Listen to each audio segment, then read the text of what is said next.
तो उसमें कमियां हैं उसमें। अच्छा। और ये शिक्षा विभाग भी जान रहा है कि उसमें कमी है। जी जी। और इसीलिए 7 दिन का समय दिया गया है कि उस पर अगर आपको कोई फीडबैक देना हो, कोई सुझाव देना है तो दीजिए। तो निश्चित तौर से हम लोग सुझाव देंगे उस पर और बृहत अध्ययन चलेगा हम लोग का। लेकिन जो सबसे साफ दिखने वाली कमियां हैं, तो अशुद्धियों की कमियां बहुत सारी उसमें, ग्रामेटिकल एरर्स बहुत सारे हैं।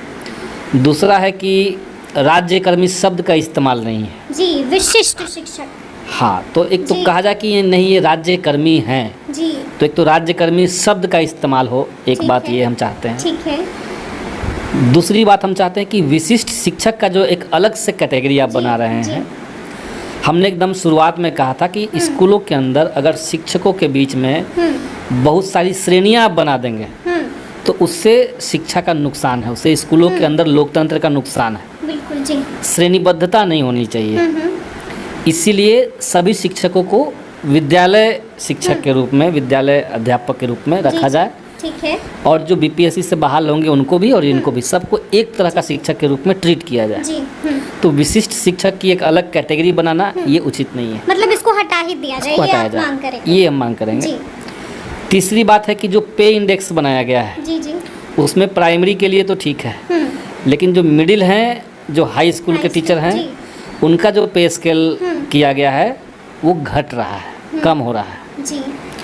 बीपीएससी से बहाल जो होंगे उनसे उनका कम हो जाएगा। जी जी। तो राज्यकर्मी का दर्जा चाहिए था, तो उनको उनका उसी तरह से उसका पे स्केल को ठीक किया जाए। दिख रहा है कि वो पे स्केल में कुछ कमी है। जी। तीसरी कमी ये मुझे लगती है। ठीक है।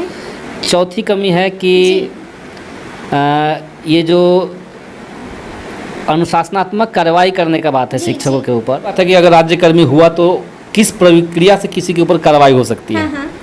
दोनों ही मामलों में जो बीपीएससी से बहाल होंगे उनको भी डीओ के अधीन, माने जिला शिक्षा पदाधिकारी कार्रवाई करेंगे। इनके लिए भी वही है, लेकिन प्रक्रिया अलग अलग कर दिया गया है। तो इससे बहुत सारा घालमेल, बहुत सारी अस्पष्टता है, तो इसको दुरुस्त किया जाए। तो इस तरह की कई सारी मांगे हम लोग रखेंगे और इसका और डिटेल अध्ययन हम लोग करेंगे। और सबसे बड़ी बात कि हम लोग चाहते हैं कि बगैर कोई शर्त राज्यकर्मी का दर्जा दिया जाए। लेकिन आप ये जानिए कि नियोजित शिक्षकों को अब लग रहा है कि सरकार उनकी बात सुन चुकी है। सरकार ने हरी झंडी दे दी है। सरकार ने घोषणा जो किया था 15 अगस्त को, और उससे पहले 5 अगस्त को जो बैठक हुई थी, बिल्कुल। हाँ, तो सब लोग उम्मीद में थे। एक रिजल्ट है और आप समझिए मेरे पास क्या क्या आ रहे हैं। बिल्कुल, क्योंकि आप लगातार मुद्दा उठाते कल से ही मेरा फ़ोन कभी रुक नहीं रहा है, हैंग करने की स्थिति में आ गया। अच्छा, इतने ज़्यादा लोग। हाँ, लेकिन कई सारे लोग खुश हैं, लेकिन कमियां हैं। और मैं तो कह रहा हूँ कि शिक्षा विभाग भी कह ही रही है ना कि इसमें कमी है, तभी तो मांगा गया सजेशन। ये फाइनल कोई तो रिजल्ट नहीं है। इसीलिए इसमें बाकी शिक्षक संगठनों से भी हमारी बात हो रही है। जी जी।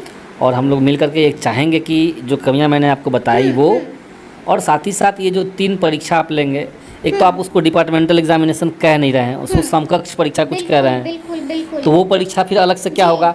हमारी तो लड़ाई यही इसी बात पे थी कि हमने कहा था कि नहीं, इनसे बीपीएससी की परीक्षा मत लीजिए। बिल्कुल। तो अगर कोई डिपार्टमेंटल, वो एक तरफा बात नहीं होती, जब बात होती है कहीं पे निगोसिएशन होता है जी। तो हमारी भी मांग वही है कि आप परीक्षा मत लीजिए। और उसमें सरकार को अगर लगता है कि कई सारे टीचर्स का जो डॉक्यूमेंट है, जो हाई कोर्ट ने भी संज्ञान में लिया हुआ है, उसमें फर्जीवाड़ा है या अनुपलब्ध है, उनको आप होल्डिंग पे डाल दीजिए। एक ये है, या तो सरकार बिना कोई परीक्षा के सबको राज्यकर्मी का दर्जा दे, एक ये। और अगर जब पंचायत शिक्षक शुरुआत में शिक्षा मित्र बहाल हुए थे, उनको बाद में उनका नियोजन हो गया, तो उनकी एक दक्षता परीक्षा हुई थी जी। तभी उनको यहाँ लिया गया। अब नियोजित शिक्षक को अगर राज्यकर्मी में लेना है तो उसमें अगर कोई लीगल बाध्यता नहीं है, मैं इसी शब्द पे जोड़ दे रहा हूँ कि अगर कोई लीगल बाध्यता नहीं है तो सीधे उनको ले लिया जाए। लेकिन अगर कोई लीगल बाध्यता है, अगर आपको लग रहा है कि सुप्रीम कोर्ट में मामला फंस जाएगा कि आपने बिना कोई परीक्षा लिए, बिना कोई क्राइटेरिया तय किया, आपने कैसे सबको ले लिया, उसमें हम सरकार से कहेंगे कि पहले आप सबको राज्यकर्मी ले लीजिए, और उसके बाद आपको लगता है तो डिपार्टमेंटल एग्ज़ाम आप ले सकते हैं।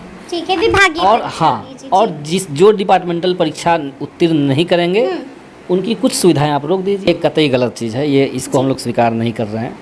और इसीलिए हमने कहा कि देखिए, हम तो स्वागत कर रहे हैं ताकि सरकार ने चूंकि एक फैसला ले लिया है, बिल्कुल। हाँ, और शिक्षकों के हित में लिया है, अब और सरकार कह रही है कि कुछ सुझाव है तो हमको दीजिए, हम इस पर विचार करेंगे।